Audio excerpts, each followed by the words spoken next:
What's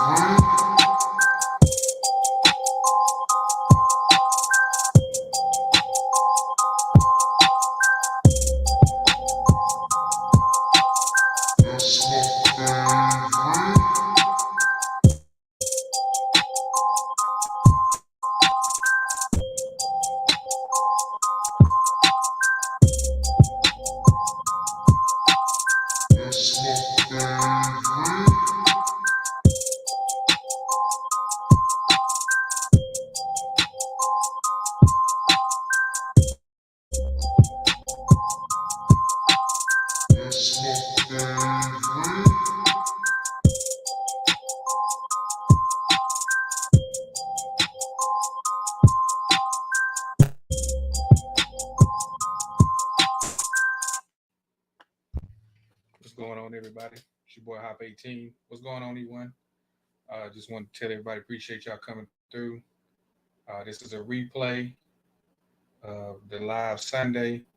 So just giving y'all a heads up. I'm not gonna be up here long. We about to get the show started. Shout out to my bro Black. Um, and yeah, man, we about to get this thing rolling.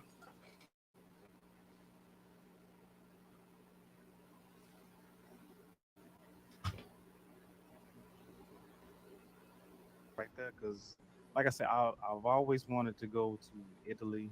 I always wanted to go to Greece. Should. How is Germany for just tourists? How is Germany?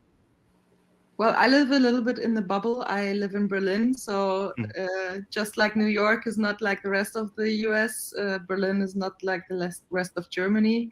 And I know New York is not the capital, but I think the comparison is culturally better.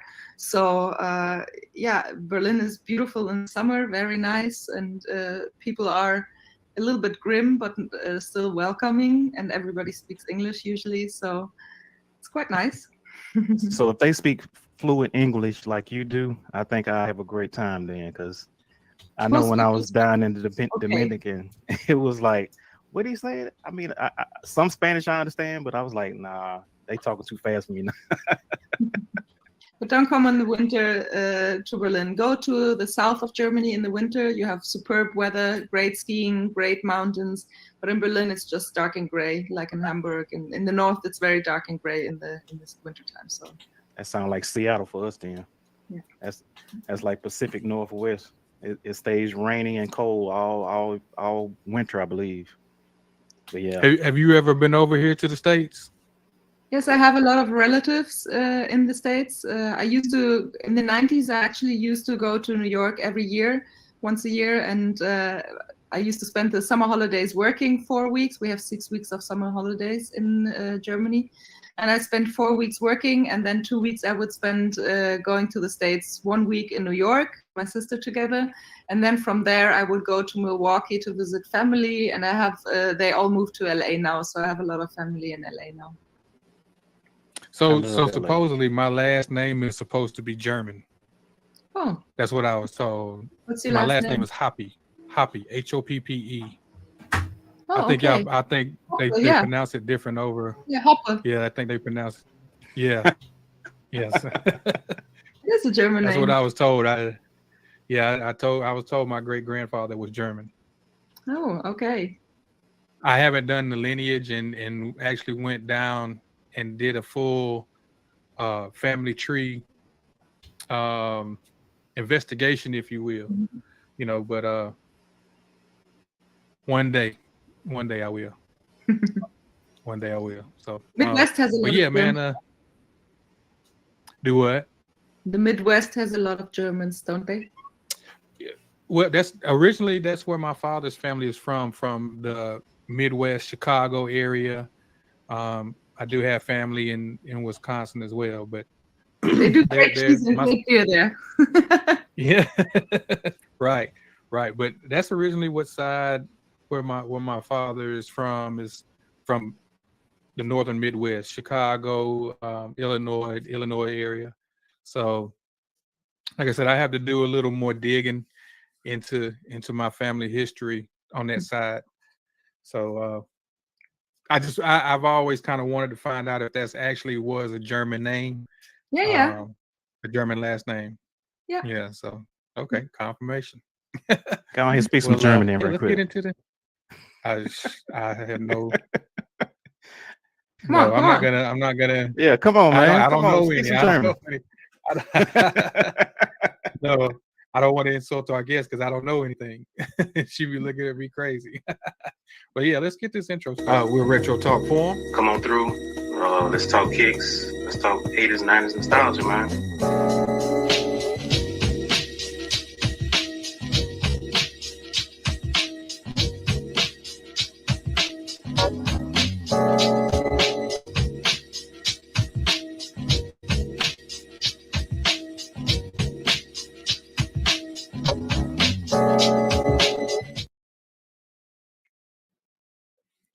All right. We're back on a Sunday afternoon. We used to go live on Sundays when we first started, but it would be Sunday evenings. But we're back on a Sunday, back to our roots with a very special guest in the building. It's been a few weeks since we've been live, but we're back with a banger. Got a very special guest in the building. From pretty far away. I'm Hop 18. I'll let my brother introduce himself if you don't know, and then we're gonna let our special guest let you know who she is. So we'll pass it to my partner over there. Just to let you know, if on camera, left is right and right is left, if that makes sense. But yeah, I'm gonna pass it to my brother Black. What's going on, people? It's your boy BAA. Enough of that. Let's get into the special guest all the way from Berlin. Why you call it the bubble? Oh, it's just that we live in a bubble here because Berlin is so different to the rest. Okay. So go ahead and introduce yourself for the people that don't know you, which they must be living under a rock or something. But go ahead and introduce yourself. Well, first of all, thank you very much for having me. I'm Julia. My alter ego is Sneakerqueen, under which some people might know me on Instagram. I've been doing a blog that is called Sneakerqueen, which is the kind of the origin of the name, since 2007. And I'm a freelance photographer, born and raised in Berlin. Nice. What is the weather like right now? Terrible. Real quick. It's dark, it's cold, it's gray, it's raining. It's been raining the last few days. But not that kind of rain that's like in between. We have really heavy rains, but not that kind, but mostly like just this, like a misty haze powder in the air, like a humid, I don't know how you call it in English. Yeah. Normally we have like here. Yeah. We live in the south of the states and we get a lot of humidity.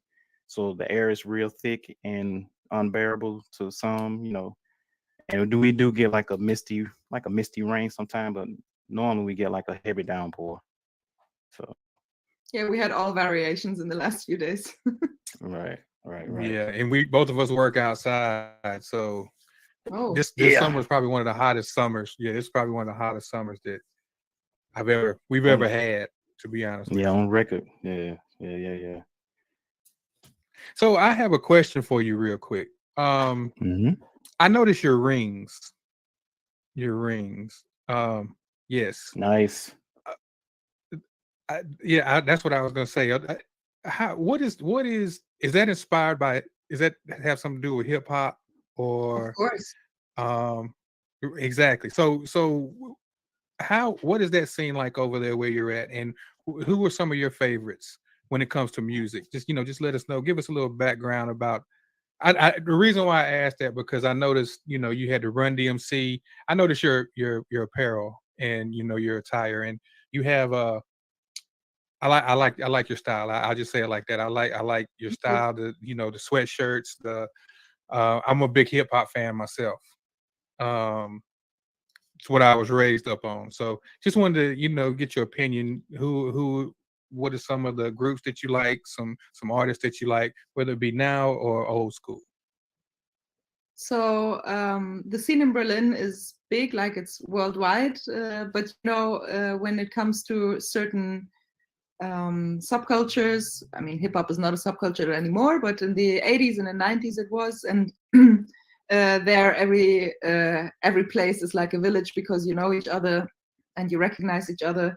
So I was also heavily influenced by hip hop, mostly because of my older sister. I have a sister who is a year and a half older than me, and was friends with a lot of DJs and graffiti writers and MCs, but German ones. But my first record was Salt and Pepper, the first album. Okay. So I was into hip hop, but all kinds of other stuff as well.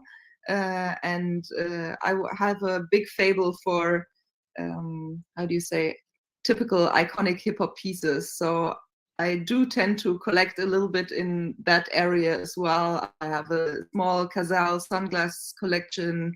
I have quite a few of Double Goose jackets. Shout out to Thomas, who is the one who's still keeping that label up and is doing a really, really amazing job with that.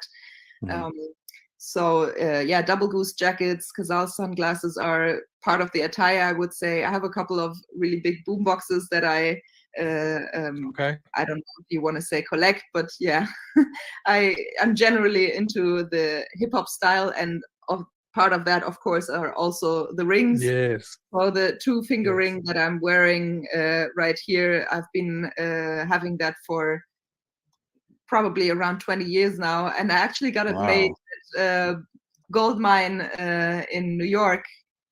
What's the street called again in Brooklyn? Anyway, I got it made in New York a long time ago when the gold prices were still quite good. Right. Nice. So that ring says Sneakerqueen, right? Yes. So this one says nice, Sneakerqueen. nice. And this one says, whoops, SQ210. No, this way.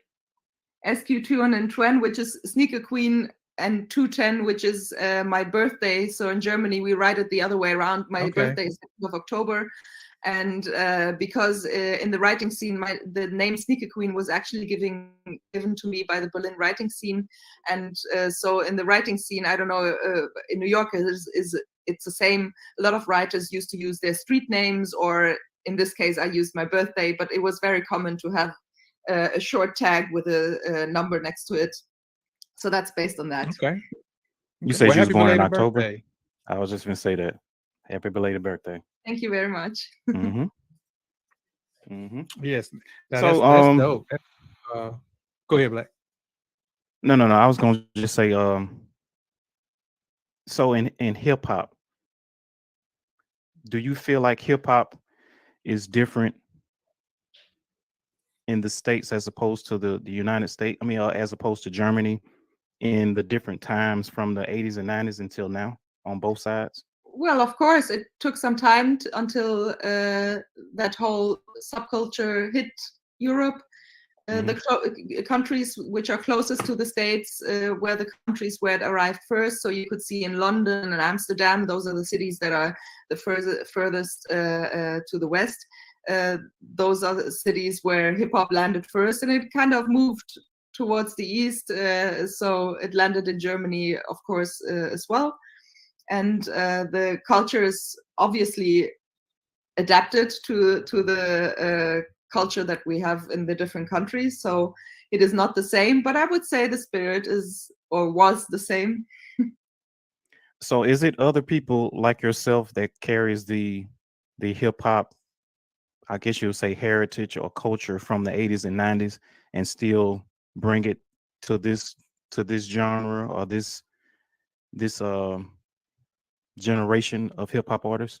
Oh, of course, we have a vivid scene here, and we have, just like you have old schoolers, we have old school rappers and graffiti writers and so on. So it did take a little bit of time, but hip hop was already present in Germany in the 80s, and in the 90s it was really, really big already. So I wouldn't say that. I mean, we have kind of a parallel development in Europe when it comes to hip hop to the States, just maybe 10 years later. Maybe so I got a question for you. Well, do you break dance? Do you dance or anything like that? I mean, I love dancing, but I don't break dance, so I'm not a b-girl. Unfortunately, I really wanted to learn it as a teenager, and I also really wanted to skate, but I was such a tomboy as a teenager, and I'm quite prone to accidents, so my parents didn't allow me a lot of that stuff because they knew I would probably I break my think neck. all of us when we were kids would lay that cardboard down and try to break dance, try to backspin, Spin on your head, you know, and all that stuff. I did Yeah, actually go to a exactly, couple of but- courses. There's a very famous breakdance crew here in Berlin called Flying Steps, and they have a breakdance academy by now, actually. And I did in the early 90s, I did a course and started doing it, but my parents found out, and Oh, they said enough of that. Enough of No, that, no, yeah. no. We actually had a guy on our show that was very prevalent in the early days of hip hop when it comes to graffiti, and you would see the paintings on the clothes. His name was Shirt King Fade. yeah, of course. We had him on the Actually show a went while to his ago. exhibition in Tokyo this February. Okay. He had an exhibition in Tokyo, and I Okay. went to Yeah, visit he it. did that too. Yes, he Yeah. did. Yeah. Good peoples. He came on the show. And blessed us with, Amazing. he showed us his exhibit up there in New York and stuff. So yeah, definitely good people. Yeah, So, these are the so kind of now- people that inspired me, people like Shirt King Fade, or I mean, in all different disciplines of hip hop, there are so many people that can inspire you, in not, I mean, men and women. Right. All right. True. Right. True. Dope. So real quick, we do pickups real quick. I got one pickup. Black, I think you got a pickup. Mm-hmm. We'll let our guest go first. If there's anything that she has anything you picked up in the last week or two, or your most recent pickup. So You I wanna have wait? to make a confession. I said I'm gonna move house soon, so I've been renovating my new apartment a lot, and I gave myself a eBay ban and a shopping ban for this year. So I wasn't allowed to buy anything. So Hey, I think we all need that cleanse. anything that I bought, Right. basically, I had to hide it from myself and not admit to myself that I actually bought it. And I did buy a pair of the Mac Attacks that you talked about in your last show. So I did pick up that as well. And I did want to bring it, but I already packed it, so I only can offer the OG. And I would have liked to show you the OG next to the retro, but I don't have it here. But what I do have here is a very, very on the special big screen. thing. Yeah, I'm about to. And I'm not sure that you saw this one maybe in the States, because this was a release. I think it was mostly Asia. This is a really, really awesome dunk. Here's the box. Can you see the label? Hold on. Take your time. There's the label. Oh, okay. So this is a dunk that was made for the Asian market mostly, but obviously you can see that it was very inspired by Oh yeah, definitely inspiration. Mac Right. Attack. Especially you see these dots that they cut out of the upper, but quite a lot of things were very inspired by the Mac Attack from this pair, and I really love this pair, so I wanted to show it to you because I'm not sure if these even released in the States. I'm not even sure. I haven't seen them. Europe. I haven't seen them. No, I never seen those before. Yeah, so let Yeah. me get you They, the pair. So the So pair says good. on the That's on the nice back. right there. All Goods. And it's a pair that's made with a lot of thought on detail. The guy who was involved in making this is Wui Wu. He's a really amazing artist from France. He's a very talented artist, and he worked on these shoes. And I think he did a really great job taking inspiration from the Mac Attack on this pair. Those are very clean. Very clean. they're very nice. Very nice. They almost look like, the writing on the back almost looks Terminator-ish. Yes, so that's like another Terminator. inspiration. I think also that was a little bit like considered. So the O's Yeah. are those like records, like old school records? That's what it looks like from here. Oh no. You know- But another detail I wanted to show you is, so this is the first. This shoe actually came before the Mac Attack was released. Mhm. But what I love about the shoe is all the little details. So they did actually do the checkerboard tongue label, just with a different logo on it, but like on the Right. original. So I really love that detail. And it's a very narrow cut dunk, so it's a very Asian cut dunk for narrow feet. That is nice. How do you like the shape on them? How do you like the shape on them? So I do not love the toe box, I have to admit, but once you have them on feet, they are much flatter, so quite nice. So is that Okay, and that can toe I cap see or the toe sole box, real is quick? that suede? Okay. Go ahead, Black. My bad. No, I was asking her, was that black portion on top of the toe box? Is that suede or is that just leather? This is all mesh, Mesh. Oh, okay. like Oh, on it's the mesh. Okay, original a like little bit. the Mac Attack. Okay. Gotcha. Like the Mac Attack. So it Okay. has a Okay. leather Toe cap. main part, and the toe box is mesh. I got you. Okay. Nice. Those are nice. Those are very nice. nice. Yeah. Never seen. I've never those. seen that I'm pair gonna before. go next, Black. I haven't either. Definitely Mac Attack inspired, but they look very nice. How's the quality on them? The leather quality. The leather is really nice. Not as nice as on the Mac Attack, but you can see really quite nice leather. Yeah, that's what I was going to ask, because Mhm. the Mac Attack has pretty decent leather on it. The Macs are pretty nice, real pretty nice. I only purchased the OG colorway. I don't know if you purchased any other colorways in the Mac Attacks, because I know Social Status had like a couple of Mac Attacks.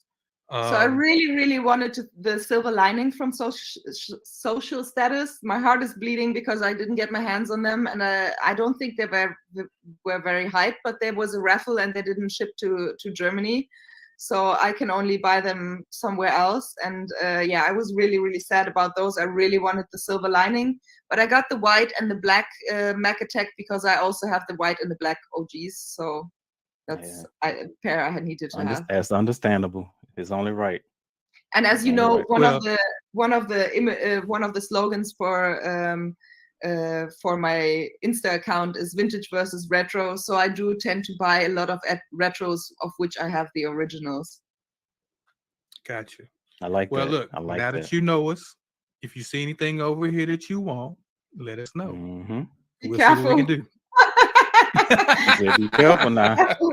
Don't extend that olive branch to me now. We got you. Long as the post office ships over there, and we're good. We'll say Okay. DM's gonna be on fire. I'll send you that list via email tonight. Let us know.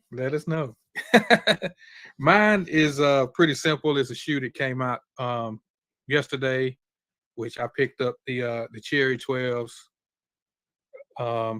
Leather's pretty nice on them. This was kind of like actually my son bought these for me. He works at a little shoe store. They was available, so he said, "Let me get my pops a pair." But very happy to have these in the collection. I had the last retro that came out, and they were starting to separate. Shout out to my son. Yeah, shout out to your son, man. Leather's, like I said, leather's real nice on them. Not a bad shoe at all. Is it a brighter red than the 09s, or? You know what? I haven't really checked. I think it is maybe a little bit brighter. Because the 09s seemed like the red was darker. Mm-hmm. It's more of a darker colorway. But yep, that's my little pickup that I got. Oh, and I did pick up this. Since we talk about hip hop, I got me a new toy. I got the MPC one. Yeah, I'm gonna be trying to make a few beats here and there. So Nice. Yeah, that's one of those things. I wanted one of those when I saw it when they first came out. One of my friends had one.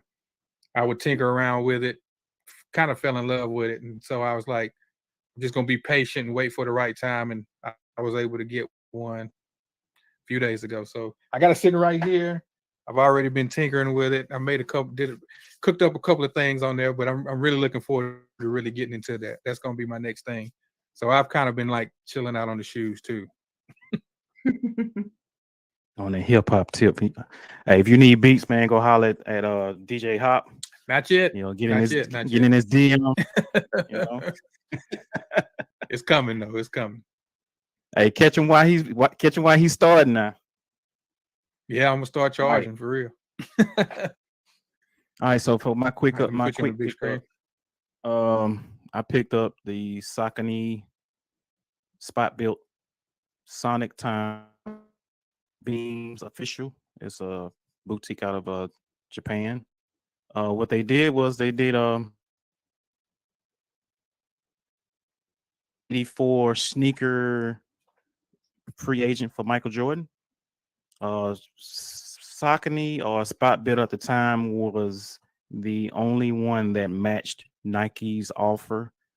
The only reason why he didn't sign with Nike was because the fact that Nike was going to market him more better than Spot Bit was. So this is I guess you'll say the What If Chicago version of the Saucony Sonic High. I like this because they actually made it, you know, true to the OG outside of the toe box, of course. But back here on the first retro that they did a few months ago, it's more of a thin leather, but this here is plastic like the OGs. I have the OGs up there, and it's basically the same sneaker. But other than that, this is what I got. You can see instead of spot built being on the bottom, it's beams. And you can see this spot built Sonic on the toe. It came with white laces and also had black laces attached to it, but I ended up putting the black laces in because I kind of wanted that true original OG Chicago look. So that was. May I ask you? You were gone there for a second. May I ask you? Is this the Beams collab? Yes. Have you been to Beams? No, I haven't been to Beams. So this is a store in Japan that is I think personally most famous. One certain spot, they have a couple by now, I think, but one certain spot was infamous for the wall that they have when you come in. You walk up a staircase, and around it is cages that are filled with boxes, and it's a lot of Jordans, a lot of Jordan 1 Chicagos. So I think this is maybe a nod to that. Yeah, nod to it. It also has flip it over. You can see the beams on the instep. So very nice. Yeah, when I saw these pop up on the radar, I was like, yeah, I had to have them. I spot built. I like that name better than Saucony because a lot of people get Saucony and Saucony. They don't know how to pronounce it, so I just like spot built. And it takes me back bro. to How's the leather and all that good stuff on there? It takes me back to the mid 80s when these came out. Leather, real quick. I mean, the leather's pretty nice on it. It's better than the original release of the blue pair that I got. It's better than that. So I guess when you get a collab, you know, they tend to kind of like put more thought and materials into it. So yeah, that's the only one I got. Gotcha. Nice. All right. Thank you. Nice pickup. Well, I guess let's just go ahead and get into it. We're not gonna hold Miss Queen long. We know it's in the evening time. You're trying to wind down over that way. So you know, recently we saw that you had, you know, a collaborative effort with a few other people with Adidas. And come to find out, doing more research, you already had a collab with them one time before, right? I did. Also in a team, not in a team effort, but the collab was released in a team. So in 2013, I was part of the Collectors Project, which included New York native operator Ems, DJ operator Ems, and Brooksy from England. And then we had Ralph Titanen from Sweden, and another DJ from New York. So we were the 4 people that were allowed to realize our favorite silhouette or retro or favorite silhouette in our own way. And I did the rivalry high back then. And this year I released a collaborative effort, like you said, with Adidas, with a team, also an international team, which is Defy New York, Scott from New York, which you probably know. Then Tommy Trigger, who is Netherlands, and also a big sneakerhead. Ernie, who is called Ernie Punk on Instagram, and he's from a small town called Braunschweig in Germany, and myself. And we were asked to work on a rivalry low and a conductor, put a spin on it, and make a nice, create a nice story around it. Basically, we were asked for our personal input on these models, because we have quite a lot of background knowledge on them. And we created, like I said, a rivalry low and a conductor, but each one of us was also allowed to have a family and friends pair, which we were able to create all by ourselves. And the good thing about it, the good and the bad thing about it, is these shoes will never be released, because only 30 pairs were produced specifically for our family and friends. But that also had the advantage that we didn't have to go through material testing with those pairs. So we could basically choose all the any materials that we liked, because when a shoe is produced, it has to go through a lot of different departments in a brand, where they decide if this shoe is going to be released or not. Part of that, for example, is the legal department, where quotings or whatever things are tested or checked that there is no legal conflict, and also material testing. So you have shoes where materials are bleeding into each other or are prone to not sustain the stretching that they need for that certain area. So material testing checks all that, and also says no to a lot of details and things, unfortunately, in the end. So these family and friends pairs were luckily not part of that, of that testing, and therefore we were allowed to do whatever we wanted. And so we did. So going off your collaboration with y'all call yourself the Collective, right? Yes. Okay. So how did they pick the different people to come together to form that version, or this year's version, I should say, of the Collective? How did they come about choosing the different people? So as you know, Adidas has been working on, apart from the Samba, which was a big campaign this year, but Adidas has been working of relaunching the rivalry and the conductor quite in a big way. And they asked different people to get involved in this relaunch. So we weren't the only one that were asked, but we formed a team, because we all have a strong passion for 80s silhouettes, and since these shoes are from that time, and they wanted to view, I think, a little bit of an international viewpoint on all that, I think that's how our team got together. Okay. I got another question real quick. So from when they told you until the finished product came, how long did that process take? Like when did you find out about this collab? When did they ask you about this collab until the finished product came about? So I will try to tell you as much as I'm allowed to talk about this, but okay. Usually let us know if there's something that you can say. Usually when you get asked to do a collab, it really depends on how much you're allowed to work on it, on how detailed you are allowed to work on it, and that also determines the time that you have for it. But usually the time frame that you get is 3 to 9 months to work on that. And it really depends, because when you do a collab, if I do a collab by myself, then the work is usually a lot faster, because, as you know, if you work in a team, you have to agree on all the things. So some decisions take a little bit longer. And for this collab specifically, we did have the unfortunate situation that Corona got into the middle of this, not in a sense that we started the whole project when Corona was already an issue, but a lot of production problems arose, and delivery was a problem. So the project got pushed into another quarter and another quarter. So actually this was supposed to release last year, but due to certain things that we weren't able to control, it was actually pushed quite far out. So we worked on this altogether around 2 years. Yeah, I know coronavirus pushed a lot of things back. Right. So when you say it was like a group effort, so did other people have input on your shoes and you had input on their shoes? Did y'all have to like agree on everything?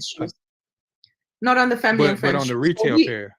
Yeah, so we created, I only have the samples here right now. No, I don't have the original. So we created a conductor, and as you see, we try to stay very close to the originals. We try to make an homage to the originals. So also the box is like a vintage Adidas box designed.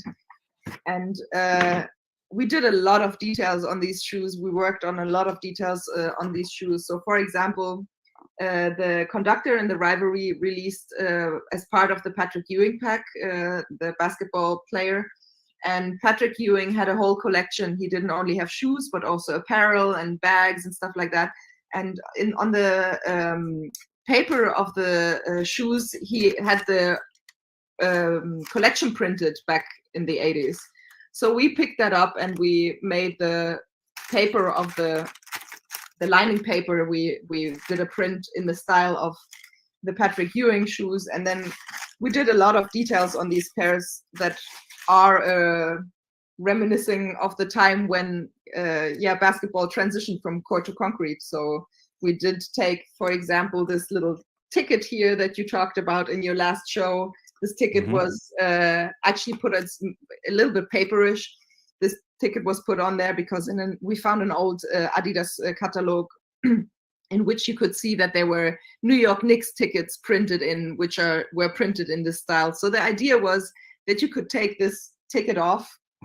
Let me get that sample, I can show you. And underneath the ticket, you would see, on the one side, you would see the collective. And on the other side, you see another hint to Patrick Ewing, who was making these shoes famous. So it says Unstoppable underneath on the inside, which is a slogan that was the slogan for advertising his pair back then. And obviously we were not allowed to use any slogans or things from back there because the copyright has run out on all these things. So we did hide certain messages. You did some sort of hidden messages. Things like that, yes. Also, I ain't taking my ticket off though. I'm taking my ticket off. Yeah, so we did details like that, golden lace tips to give a little bit of a nod to all this that you have in hip hop styles, like this flamboyant. Also, we used snakeskin type leather, so special leathers on the shoes. Yeah. So since you already saw this one in the last show, I'm going to show you the Rivalry. So the Rivalry. The Conductor is the court pair because the slogan for this pack was court to concrete. So the Conductor is the court pair, the more technical and the more technically advanced shoe of the two.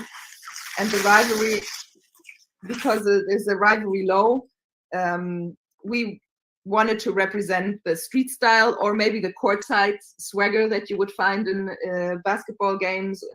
And we used a quite flamboyant leather, if you want to say. So we used the snakeskin leather on those, and it has a very, very soft suede on top of the shoe.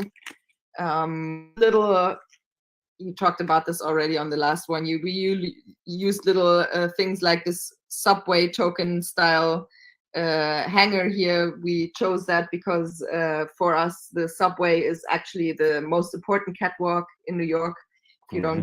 If you don't count Fifth Avenue, but the streets of New York, it was supposed to represent the streets of the New York, and also with the subways, of course, hip hop, which was represented on the subways, and actually made these models iconic pieces. So we wanted to give an homage to all these. That's why we used gold foil printing and things like that. So all these are nods towards the culture in the 80s when hip hop style was wearing interesting materials and foreign brands and things like that. So with the tongue, is that suede on the tongue? Yes, so this is a very soft suede. It's actually not a real suede. Let me see that. Let me see that. It's too light. Oh yeah, I see it. Yeah, I can see it.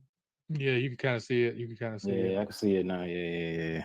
So it's not really actually a real suede. This material is used when you usually suede is the inside of the leather. You know, when you flip it over. But this suede is the leather. If you you know, leather is a skin, and skin has different layers. And if you pull the inside layer off, then the other side of that's this leather. That's what you got. Gotcha. Okay. So it's a very fine, very soft leather suede, but not super hairy. So it's quite, it's quite subtle. That gold Adidas looks real nice with the suede. So we did like that. Quite a few samples on these, and actually the samples are usually a little bit more interesting than the. You can show the samples now. Shoes, yeah. So I have a sample here. So as you can see, we also the wanted gold to have eyelets. Yeah, exactly. So that was bumped by material testing. Yeah, go the opposite way that you want to go. Yeah, so that was the round unfortunate. laces. And then we had the idea of putting in rope laces. I mean, all these pairs have multiple laces in them. But we really thought rope laces would be a nice nod to contemporary style, hip hop style. But it was also taken out. I think that gold eyelet up top, it just It's different. gives it Yeah. It makes it pop just a little bit more. I think so too, and it also gives you more of that feeling of that hip hop style. Yes. It would have been nice to have that. Is the tongue on that one still suede? Because that Adidas looks a little the Adidas symbol, the tree foil. It looks a little more pronounced. Yeah, it looks a little more pronounced on that one than it does. Oh, it's a little bit bigger actually. It's bigger too. Yeah. Okay. Yeah. Okay. And you see that the piping white, and here it's brown. So that's why it pops a little bit more. Right, okay. That's why the gold pops also a little bit more, because the white piping on the top of the tongue. So this was one as a sample pair, but this was actually the second sample. The first sample of this shoe was originally the conductor. Oh, wow. So we started with this. We started with this colorway on the conductor, and as you can see, it doesn't have the final snakeskin on there. It still has a really horrible, cheap snakeskin on. So this was the first idea to make the shoe, and I think this is a super nice model. Really, really beautiful model, in my opinion. But because the conductor was supposed to be the court pair and not the concrete pair, we switched the colors and we took this colorway onto the rivalry. Like that. So what's the official color of the stripes? What do you mean? The name of the color of the stripes? Yes. Is it like like a brown, a dust brown, or like a dusty gold, or butterscotch, or it doesn't really say. Can you read it? Cluster. What's that? Cluster? Yeah, I never heard of that color. Because it's a cloud white. Cluster and cloud white. So I guess the cluster is that's some form of brown or I would say brown. It's kind of clayish. A little bit clay type-ish brown. But So I does don't that color really see- represent anything? Does the color Sorry? represent anything? So The color, for me, the brown. the color represents. I don't know if you know the famous already know what picture you're of finna say. Mr. J in the MCM Dapper Dan outfit. Yes, Oh, the puffy jacket. Gotcha. And he had the Okay. matching hat to go with it too, right? Yeah, and you Yes. know, a lot of sheepskin jackets were worn in the 80s as well. So this is also a little bit of the double goose sheepskin style, you know. Nice. Okay, nice. Very Yeah, nice. I'm a sucker for hot tops. When you pull that hot top out, I was like, oh my goodness. Yeah, so originally the rivalry was supposed to have this colorway. Oh, hold on. Wait. Is that suede? So that's the suede that we have on the tongue all over. Oh, Wow. snap. That is And beautiful. then you have a snakeskin upper. But like I said, we didn't go for the snakeskin because we thought it looked really cheap and really bad. Mm-hmm. Man, so is that a gold? That's not gold plated eyelet, is it? So this is another option that we tried. I think it looks terrible. But you see, it's not really gold. It's like It's It's like like a butterscotch. matte gold. yeah, it's like glitter plastic. I don't know. What was What that? we really liked about this one is that we did a really, really big tongue trefoil and we left the seam open on the top. So we quite like that. Okay. Those are nice. Was that the first sample? This is the first rivalry sample, and guys, I cannot explain to you how soft this shoe is. I mean, it's incredible. I can imagine. Not just the feel, but also the tongue. When you feel it, it's really, really like nice, mendable. How do you say? Mm-hmm. So, how many samples do you have to go through until you get the final production pair?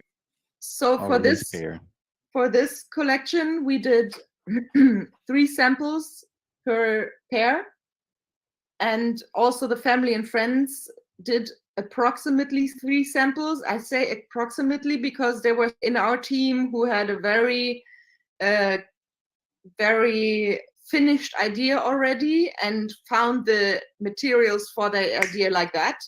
And the first to the second sample maybe had some slight changes, but from the second to the third and from the third to the final pair was almost no changes at all.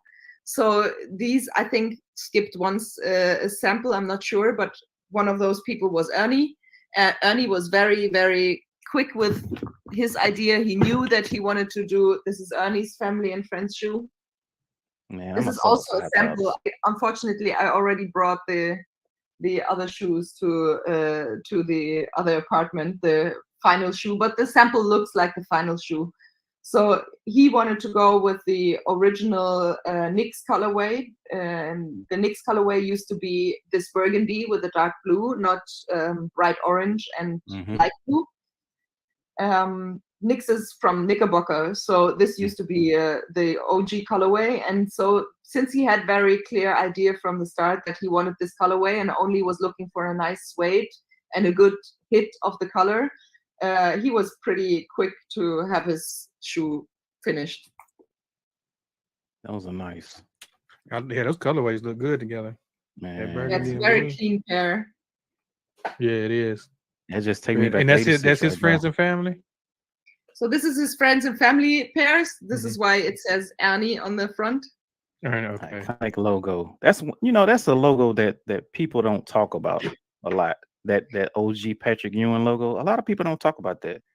We can talk about it. So Patrick Ewing had this logo all on his apparel. And when I made my first rivalry, the first collaboration with Adidas, I wanted to stay as close to the original as I possibly could.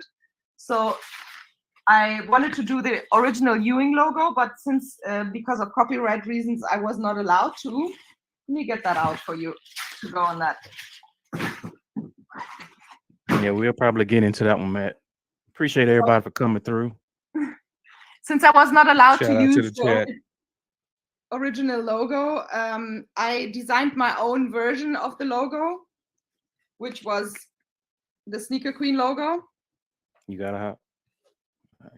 Yeah. So Okay. I was actually the first one who redesigned this logo. Now it's put on every shoes from that collection. So most rivalries have this with Adidas on it or something. But I was actually the first one to redesign this logo to kind of be able to pay an homage to Patrick Ewing with this shoe. So this is the first shoe that I did with Adidas.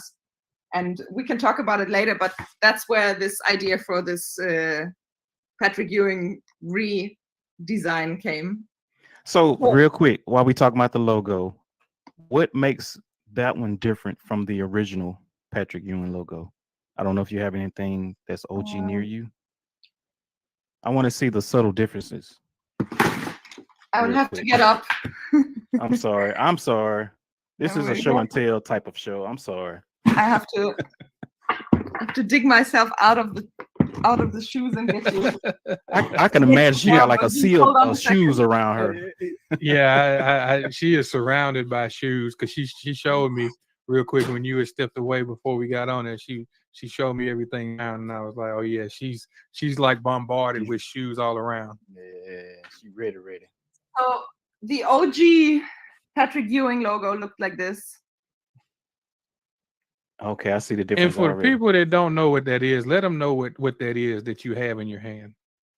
Oh, that's the OG rivalry logo. Right. From 1986. So this logo you see has a little basketball on top of it, and give me a second.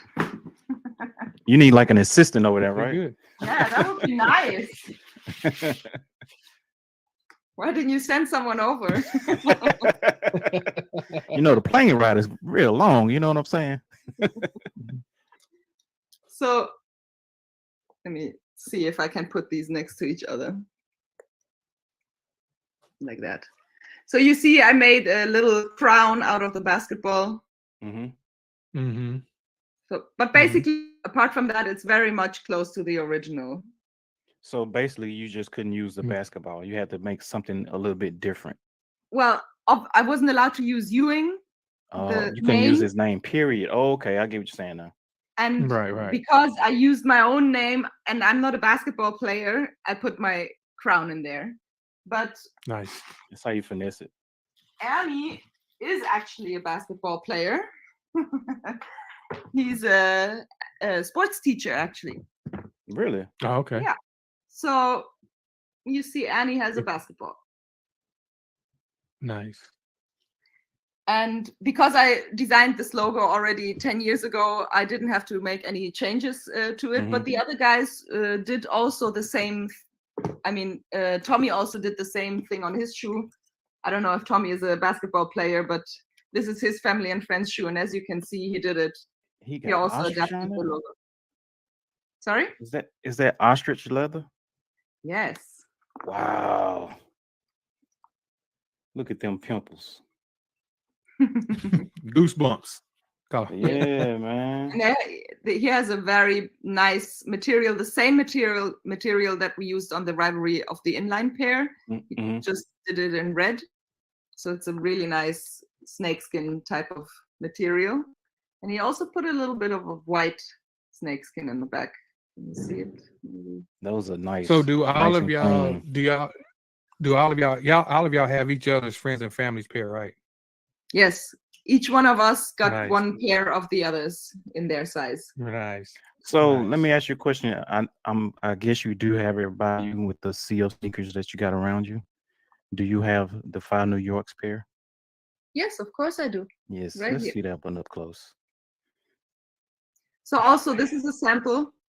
I hope he will forgive me that I'm showing the sample, but I think it's nice to see the samples every now and then. That is nice. Shout out to the 5 New York. Shout out to the whole special guest. Shout out to everybody that's a part of this. Collab. So I think you know where the inspiration came from on this shoe. Oh yeah. Oh yeah. But also, I wanted to point out that not only New Balance was a new inspiration for the shoe, but also the Greyhound. Is it Greyhound the train? No, what's it? It was bus No, Greyhound not bus. not- not- Greyhound what's the train called that goes to from outside to the the regional train that goes to New York. Oh, Amtrak? Yeah, Amtrak. Amtrak. Okay. Oh, I think it's inspired by Amtrak also, if I understood it correctly, because of the colors. Oh, okay. The gray on the blue, because I think that's it. That is Amtrak's colors. Yeah. Those are nice. So another subway or train reference. Right. Yes. right. The gold And stitching sets it off. So Define New York actually used the logo on the inside, not on the tongue. Let me see. Yes. There you go. Nice. He's got the basketball on his too. Yes. I definitely like the way y'all bringing the heritage back to that era. Patrick Ewing, because Patrick Ewing was my favorite player of all time. Really? That's why I'm a big New York Knicks fan. Okay. Nice. And I started out with the actual Patrick Ewing brand sneakers, the 33 high, the blue suede with the orange and white accents. That's the one I started out with when I was in high school. Nice. And yeah, y'all definitely made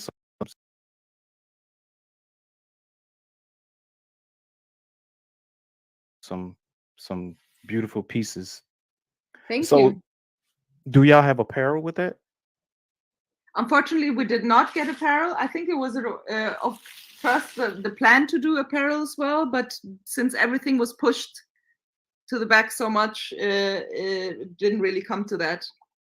But you asked me about the 3 samples. So the only 3 samples that I have are from my family and friends. So I can show you the sample stages if you like. Okay, sure. But first of all, this is the final shoe. And it has a little bit of a basketball reference in the back because this material is like a basketball, actually.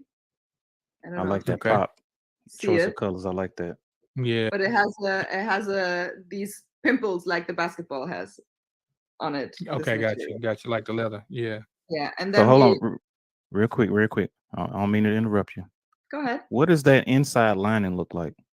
So this is inspired because I'm the only female on this team. This inside is inspired by all the female influence in hip hop fashion, and there is not too little. And one of the influences that females, in my opinion, did in hip hop is getting more luxury labels into the scene. And so the inside is inspired by a Chanel handbag. Oh, okay. So it's quilted satin. Nice. And also, I see what you're doing now. I see what you're doing. Maybe you can see it on the inside, on the tongue. You can. Oh wow! You had the heels like that now. That's the material. Wow. Hey, I'm jealous. Beautiful. I'm jealous. And we did the suede that you saw on the other shoes. We did on the tongue as well, but the same suede we used for the how do you call it, the toe box. So this is also, but it's debossed, like snakeskin debossed. I see it. So it has a little bit of, and then I took a really scaly snakeskin for the 3 stripes. Yeah. Yes. So this is actually how do you say a second, like my first collaboration was a how do you say, a luxury version of the original Rivalry, Rivalry High Gray. So this has also, as you can see, like a snakeskin type material on it, on the stripes. Yeah. There. I see it. So this is kind of part 2 of this whole thing. Okay. So this conductor is supposed to be also a luxury version of the original gray conductor. And I think they look quite nice next to each other, like a collection. I love them. Yeah, it does. It I almost love looks like a 'em. pack. Yes, Yeah, it does. It that was does. the idea Okay. behind it, because this shoe came exactly 10 years after this. This is 2023 and this is Okay. 2013. Wow. Okay, Way so to play it. real quick, real quick on the first one, how did that first collab come about? If you can run through that real quick and just let us know, Yeah. like what was the how did you get chosen for that? And this is your first collab, right? Because you've had others too, right? Yes. Because we had somebody in the chat mention about your Ruse Yes. collab also.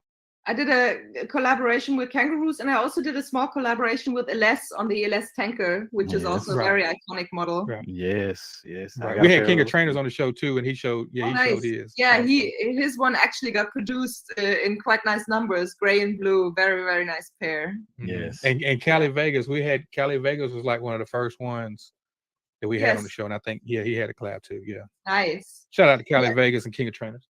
Yes, shout out to both of them. So for this first pair, I was chosen because they were looking for collectors that are passionate about these models. And I've been very passionate about this model before. But the choices I had on this weren't as many as I had on the second version. So for example, I was not allowed to do my own paper. I already had that paper idea on this model. So I did it on the insole. You see? Okay. I did that print That purple paper looks like good. I like that purple. Well, it was the original was purplish, the original print Mm-hmm. on the paper. And I like how you got your name SQ210. I like that. So by the way, all this and also the paper on the new pack is all hand drawn by me. So it's Wow. really Oh, meticulous. wow. It's really Good job on that. Very You did nice. a great a job lot on of that. work that goes into, or a lot of Yeah. thought that goes into these pairs. Great job. Yeah, so I think that's the reason why I was chosen, because I was one of the collectors who was always very passionate about this pair, and the rivalry actually has a little bit of a special position in Berlin, because there were very few people who brought shoes from the States to Berlin to sell them here. One of them is Nicholas from Mad Flavor. He had a store, Mad Flavor, here in Berlin, and he used to fly over with together with Hikmet. Actually, Hikmet, you might know, he has his own label, his own brand called Sonra. Hikmet Sugur. He's a very known guy here in Germany, and former owner of Soulbox, if you might remember. So they used to fly to the States, to New York and Philly, and shop shoes there and bring them over to Germany and sell them here. And they actually were the building blocks for Berlin sneaker culture. And one of the models that they brought over was the Rivalry, because the Conductor was a really high-end, very technical model. And they did also bring Conductors over, but the Rivalry was quite inexpensive in comparison to that, and also existed in quite a lot of shoe colors. So you had the Team Stripes colors, and there was a big variation of the Rivalry. So this was one of the models that they brought back and sold here in Berlin, and therefore it had quite a big following here in Berlin. These models, and this is why I have such a love for them, because I saw as a teenager a lot of peers around me wearing them. I wasn't allowed to wear any white sneakers, which is why I have such a fable for white sneakers, because my mom didn't let me wear white, or didn't buy me white sneakers as such a tomboy.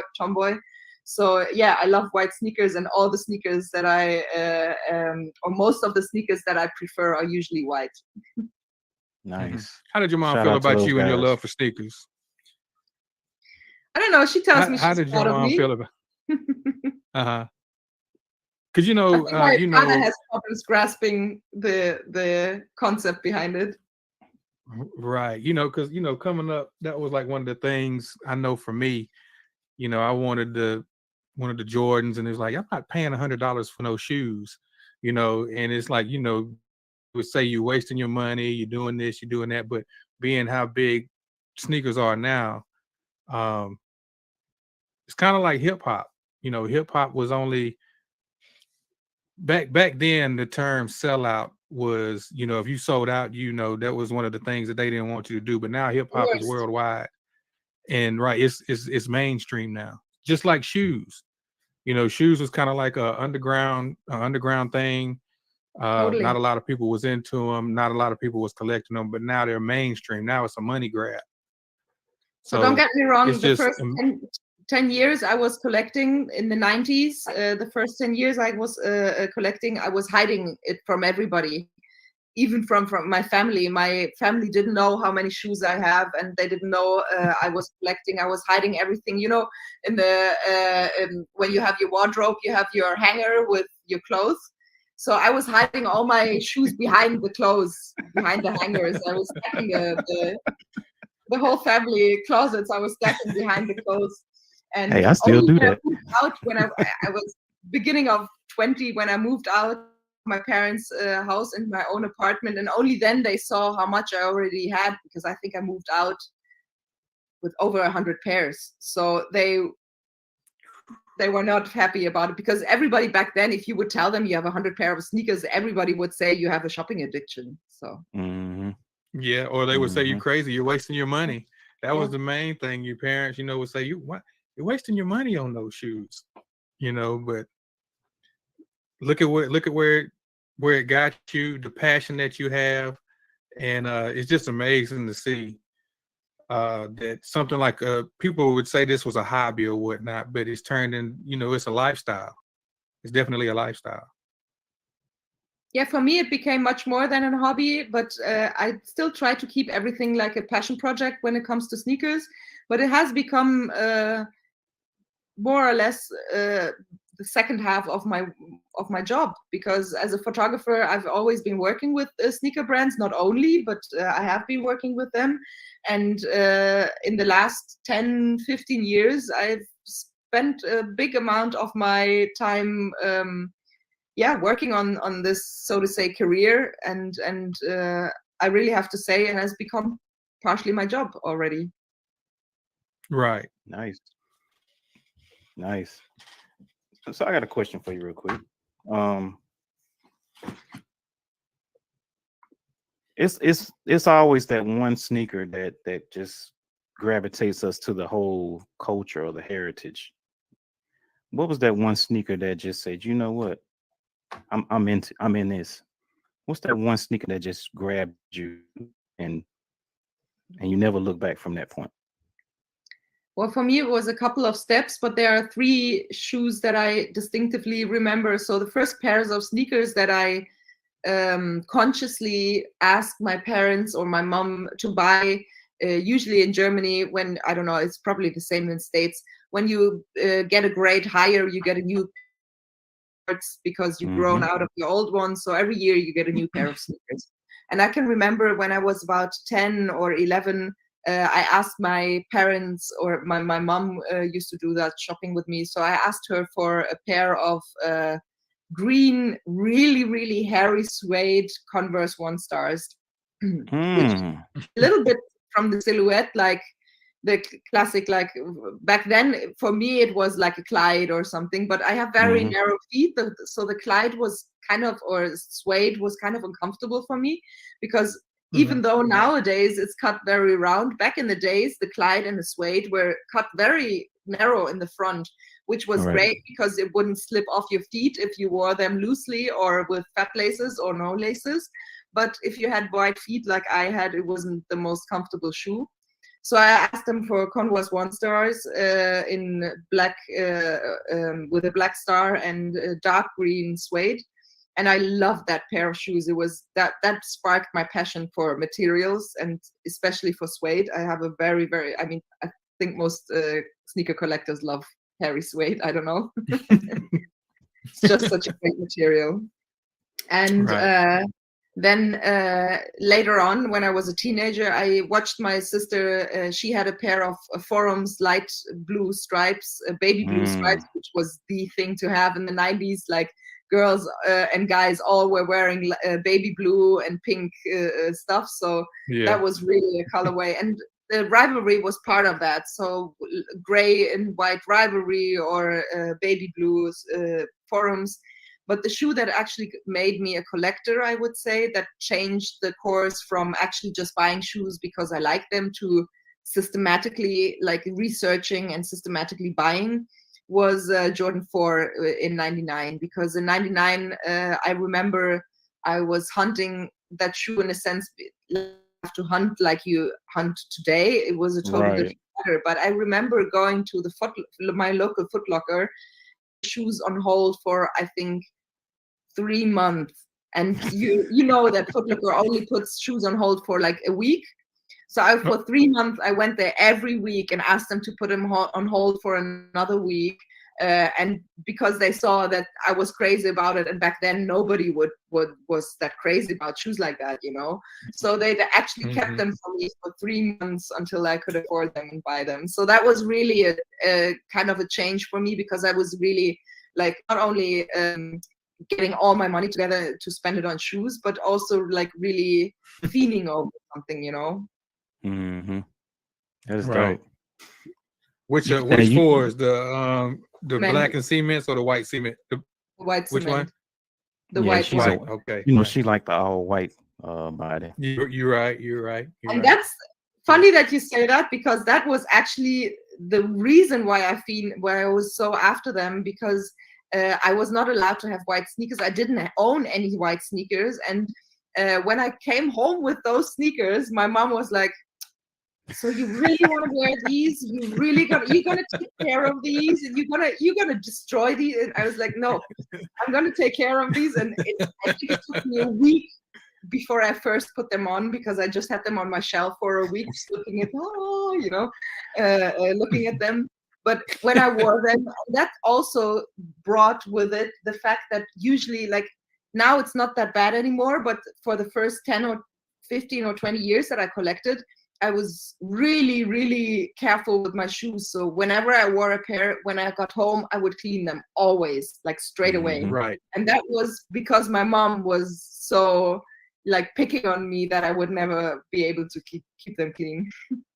Did you get the gel cleaner from Foot Locker also? Because that's what I used to be in my bathroom at the bathroom sink, just scrubbing away with the little brush. Yeah, I was the same way. Had to clean them up as soon as you took them off. Yeah. What made me laugh so much was when you was talking about your mom when you brought the shoes home, and you got into character of your mom, and your eyebrow raised up. I was like, "Yep, that's how mamas is." They be like, "Okay, you coming in here with that?" Yeah, so she didn't believe that I would be able to keep it clean. Right. Mom, you can't tell me how to spend my own money now.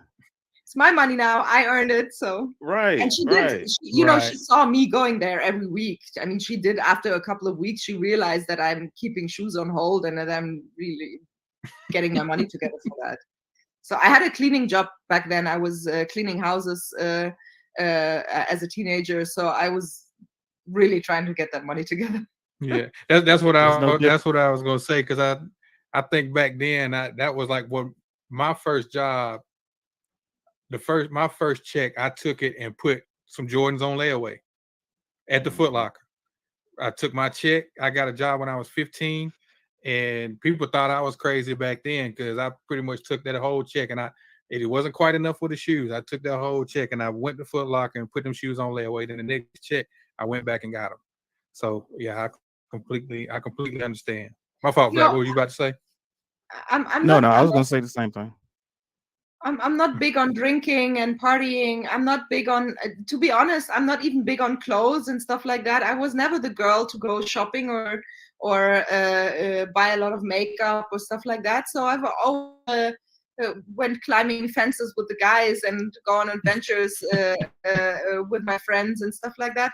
So for me, the joy that I get out of collecting and getting these shoes, for me, it is a much more lasting joy than going out for a drink, because once I paid for that drink is gone.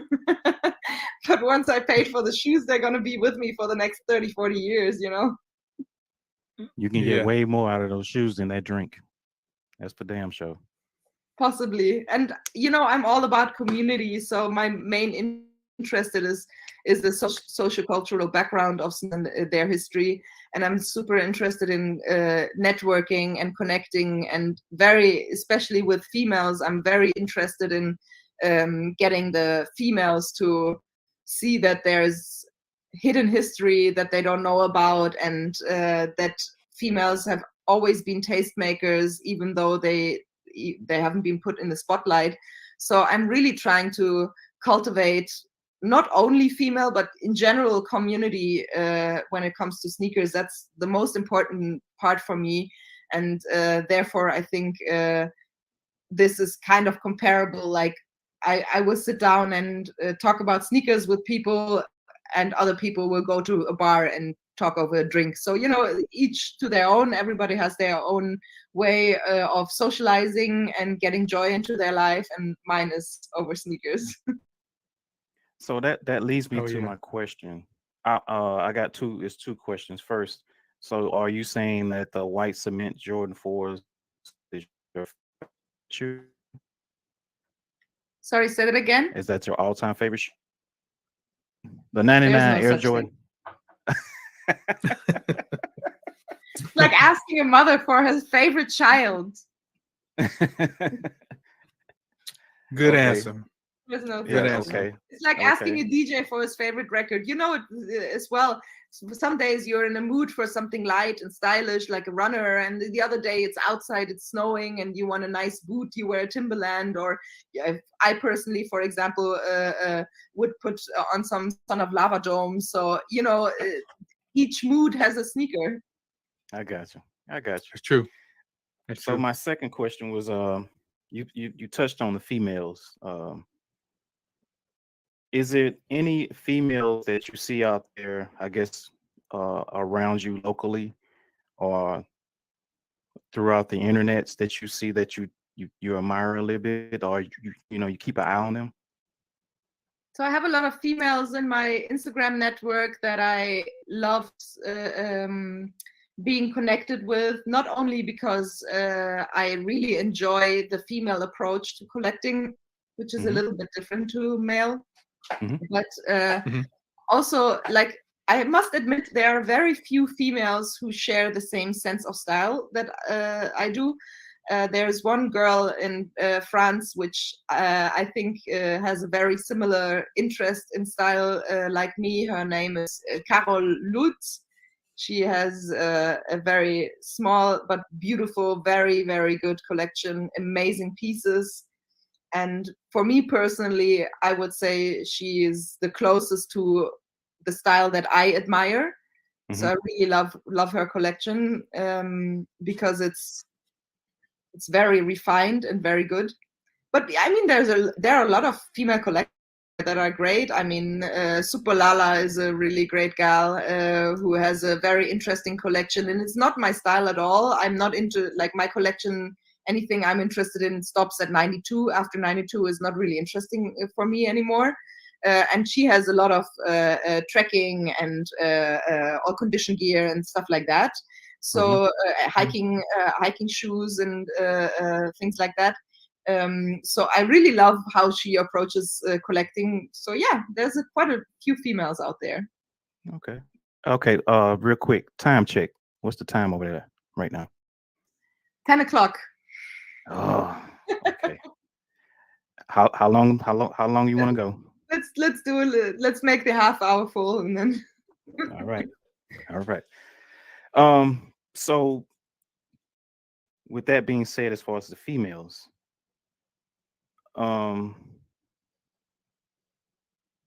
you said you was working on something with females, and like almost like a female empowerment type movement. Weren't you saying that earlier? Well, not directly, like I'm working on something, but I'm always trying to connect with females, and I regularly, for example, on Insta, I regularly post in my stories, like, if there are female vintage collectors out there, please get connected with me, because I think not only I like sharing the spotlight with other people, because it elevates the whole community in such a great way, and I think it's super important to see that I don't know if you really want to talk about sneaker culture, but that the sneaker game and all this sneaker passion has so many interesting sides of it, which I could never represent. So there's so many people out there that deserve more recognition, in my opinion. And females are usually underrepresented in this scene. Therefore, I try to really put a spotlight on females and try to connect with females. And my main interest is in building community, because that is what's interesting for sneaker culture for me. I organize exhibitions quite regularly, and I try to do these usually not in Germany. So I do exhibitions in Asia. I've done a couple of really big exhibitions in Asia, and it's always been a very, very interesting experience, because every country and every culture has their own approach to the subject of collecting, but also to collecting sneakers. Right. I can tell you a little anecdote from my exhibition in Jakarta, for example, if you like. Please. So I did an Adidas exhibition in Jakarta, and I also exhibited my rivalry there as part of the collectors project. And in Jakarta, or in Indonesia, you know that sneakers are being produced in Indonesia, especially right. Adidas samples are produced in Indonesia. I don't know if still, but in 2016, when I had this, was 16? I think so, yeah. When I had this exhibition anyway, they did still produce in Indonesia. And there was a guy from Adidas, who actually Adidas Indonesia, who came to the exhibition and started fiddling on my shoes. And I was like, excuse me, but could you be so kind not to touch the exhibition pieces and so. Yeah, where did you get the sample from? I was like, well, it's a shoe I produced, so I got sent the sample. Oh, okay, all right. And then he left. And later on, I was talking to the local collectors about this, and they were like, oh yeah, interesting that he actually came, because this is how do you say, an Adidas spotter or hunter to hunt down sample thieves. Because in the factory in Indonesia, I love this story, people are getting checked. Oh, wow. They leave the factory for shoes, so they don't take stuff with them. So what they do is there are some collectors who only collect samples, and what they do is they hit up the people from the factory workers, and ask them to meet up in the lunch break at the other side of the wall. So you have two guys standing on each side of the wall, and one is throwing samples off the wall. Hey guys, and that's why they actually have people from Adidas going around and checking on samples if they are legit, or if they are supposed to be in the hands that they are in. So oh wow, I've heard, I don't know how Adidas is, but I've heard a lot of brands, when they do samples or stuff like that, they tend, if they're not going to come out with that sneaker, they destroy that sneaker. But then you got some people get it in their hands, so I'm guessing they get it in their hands just the way you explained it, how one guy's on one side of the wall and the other guy's on the other side of the wall. So is it really hard to get samples like that? It's like collecting anything. If you spend enough time on it, then you get away. But yeah, of course, samples are harder than general releases, because you cannot buy them, obviously. Plus, I think it's good if you have a sample size, if you collect samples, because all my collection everything is in my size. So I don't have hardly any samples, because I don't have sample size. Right. Sample size is what size, I know, a US 9 for us, I believe. Yeah. Okay. You got a question, Hop? Yeah, real quick. Do you have your other collab with the Ruse? Somebody in the chat was asking about that. Do you have that? I do, but I need to get up for a second. Okay, yeah. I think they wanted to look at that. We can show that out. We can show that real quick, and then we can close the show. We can close the show. You're gonna get your exercise on tonight. Dope show. Man, dope show, man. She's got a dope collection, man. So dope the collection. Kangaroos project was also a team effort. I did this shoot together with my friend Kishkash, who is a great DJ from London. And he was kind enough to, actually, he was supposed to do this project with somebody else, but he said, I would really like to have a woman on this project, and I would really like to have Julia on this project. So very, very big up to Kish Cash for involving me in this project. And we got inspired by the cherry maple, and as you can see on the box, which I also designed, Nice. we went for Did the you hand draw that? Sorry? Did you hand draw that? Did you draw No, that? no, this is actually a photo. But this Okay, is okay. leaves in their different stages in autumn, in the different color stages. So that was the inspiration, the cherry maple leaves that change color during autumn. And the cherry maple is a tree that is actually quite well found in Germany and in UK. So we went for that shoe, for that colorway. And here you can see, wow. like, we try to kind of invent, or not reinvent, but reflect that transition, the color transition of the tree. And I think this is a sample. This is a sample I have in hand. So the final shoe does not look exactly like this. Actually, the final shoe has a yellow tongue on it, but this is a sample. It also has hooks, which doesn't have the final shoe, but it kind of looks like this. So Yeah, did those that are shoe nice. already The release? materials look amazing. The materials are actually very, very special because it is all a very, very expensive Italian leather that we used on there. And the material is probably the most expensive material I've ever used on a shoe. Very, very exceptionally good material on this. Has that sneaker already released? Sorry? Has that sneaker already released? Yes, last year. Okay. And it's got your name on the side. I see that. Yeah, like I said, this is a sample. In the final one, it is on the tongue like this. Yeah, those Yeah, are the good. SQ210. I bet it smells Wow, like the a leather factory in the- your house right now. the sock liner. What material is that sock liner? Is that like a hairy suede? On the sample, it is a terry suede. cloth? On a sample, it's a suede, but on the final shoe, we used a material that is a very interesting material, actually. This is the inside that we used on the final shoe, actually. And it's a really interesting material because it's like a very soft, expensive leather, but it's called in German vegetabil, so vegetable. Wow. It's not a real leather, actually. It's vegan leather. So it's vegan, yeah.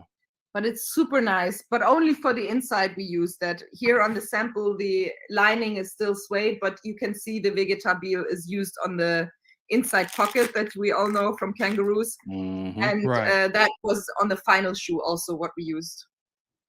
And actually, we put a little bag of flower seeds in this pocket when we released it.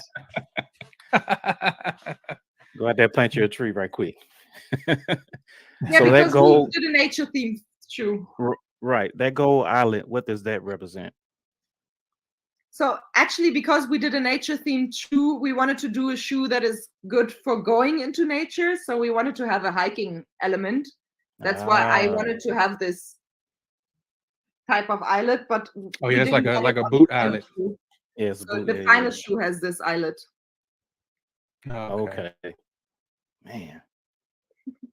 Yeah. Beautiful shoes. Yeah. Thank you. You definitely.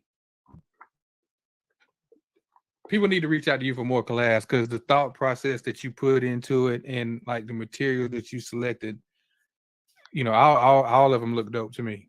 Very nice. Thank you very much. Very nice. I have to say, I owe that to my father because my father was a fabric salesman all his life. So I have a knack for nice materials. Makes sense. Nice. Yeah, it makes sense now. So did you have custom made clothes when you was a kid and stuff too? Unfortunately not, but my mom loves to sew, so she did sew a couple of things for me, but usually not much.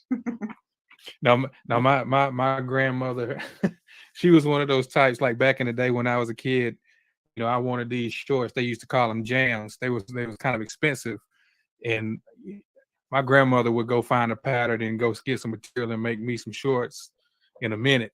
You know, I didn't know exactly what I had back then. You know, I wanted I wanted the label, if you Of will. course, we all Uh, did. yeah, right. But you know how it was when you was a kid. The kids would clown on you. You got fake. You got fake this, fake that. But little did I know, I had the best thing. I had custom made clothes. So Yeah, yeah. you But only appreciate it later on. But on the other hand, I have to say the peer pressure is strong in that age as a teenager. is. So I Definitely can is. totally understand if children do not want homemade clothes, but label clothes. But there's no quality exactly. comparison, of course. No. So I got a question real quick. If you can talk about it, do you have anything that's coming up that we need to be on the lookout for? If you can talk about it. So I have something in the works, but Mm-mm. I cannot talk about it. But let's say it like this. Okay. That's so that's why I asked that. the conductor that I made Mm-hmm. is a little bit of an homage of 10 years has gone by. I've learned a lot. I've done a lot. So to celebrate the 10 years of my first release, I made the second release. And because I want to celebrate that a little bit longer, I'm working on something else that could be a nice match for this shoe. Oh my. Okay. Say less. Oh my. Say less. And it's, of less. course, in the realm of hip hop fashion. Hey, count me in. We'll be looking forward to it. We'll be looking Count forward me to it. in. You got anything else, Black? I know we're not gonna hold it too long. Before we don't go No, I anywhere, don't want to hold it too after long. because when we end the live, yeah, when we end the live, we just gonna talk to you real quick and then we'll let you be on your way. But yeah, when we Please go close ahead. the show, I don't. Yeah, No, don't go ahead. go anywhere. But you got anything else, Black?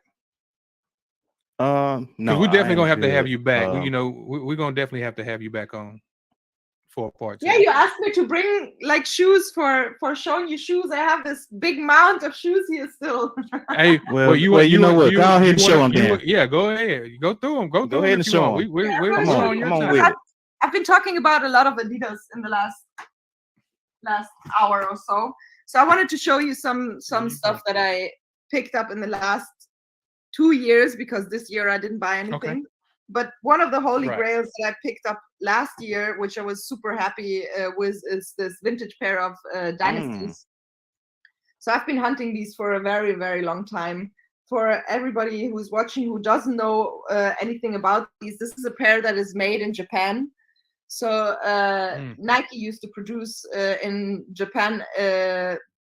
I don't know if everybody knows the history behind it. Nike had a deal with Onitsuka Tiger. This is why the Cortez looks so much like the Mexico. Mm-hmm. Anyway, Right. so there used to be a production site in Japan. And when Blue Ribbon Sports and Onitsuka Tiger parted ways, Nike did keep their contacts to Japanese production sites. And so a lot of pairs were produced in Japan that were not released in anywhere, produced and only released in Japan. And the Dynasty, this pair is a made in Japan pair, and I've been looking for it for ages because, like I said, I only have shoes in my size, so getting these in my size was quite difficult. But the condition is okay. Since you say that, I've seen where some collectors they will go after vintage shoes. If they can't find it in their size, they'll just go ahead and buy it in a size that they see. Are you No, like I want that? to wear Or you it. have to have it in your size? Yeah, Okay. I'm gonna wear it. Gotcha. Okay, one more question. If you find a shoe that's not wearable, would you have it restored, or would you if you could find something that you couldn't wear, the sole's crumbling, would you try to find something to sole swap it with, or would you just keep it in that pure form, the aged form? So usually I don't buy shoes that are crumbling already because they're gonna arrive destroyed. There's no point in shipping anything so that is crumbling already. But when I buy vintage shoes, I do take care that they're one, my size, and second, that they're not crumbling. But there are running shoes, for example. Let me show you a different example. So there's another shoe that hold on. There's another shoe that I've been hunting for a long time. It's also a Japanese shoe. So this is a Sierra Carib, which is a very basic model, but it has a super great, I have a knack for special materials like you saw. And this shoe has a really amazing material, because you can see it has like an iridescent kind of swoosh that changes color. Mhm. That's different. Yeah. That is So- very different. This is also a shoe that was made in Japan and has a special material, but I will not be able to wear it because the sole, the bottom sole, It's hard. Yeah. it's so Yeah. hardened already, I would have to break it. So if I ever have a spare couple of €100, I would probably get them resold.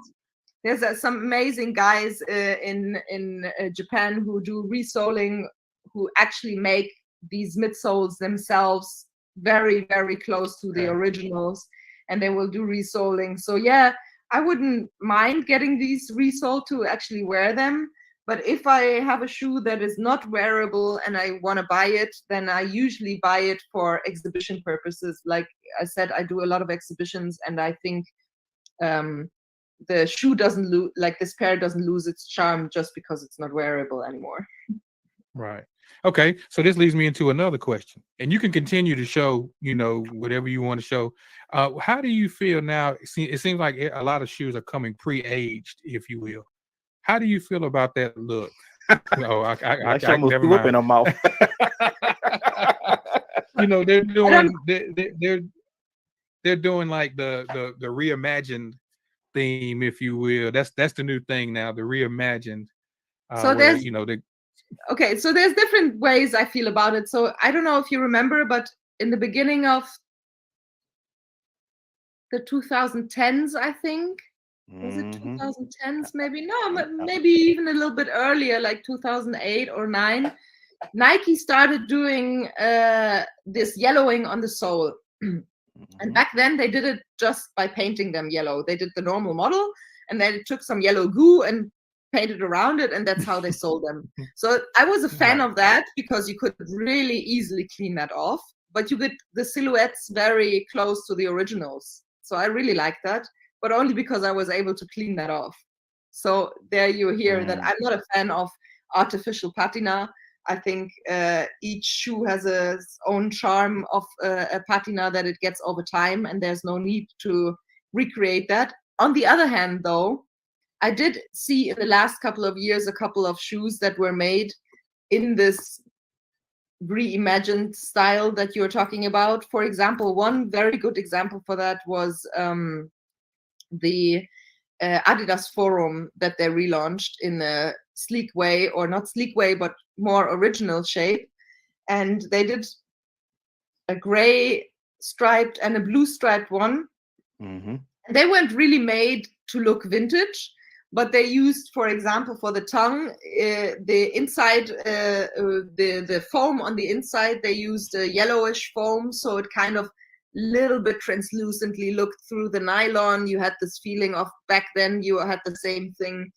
Or they used instead of a bright white, they used an off-white, not a really yellow white that would suggest a rich yellowing, but a white that doesn't hit so hard.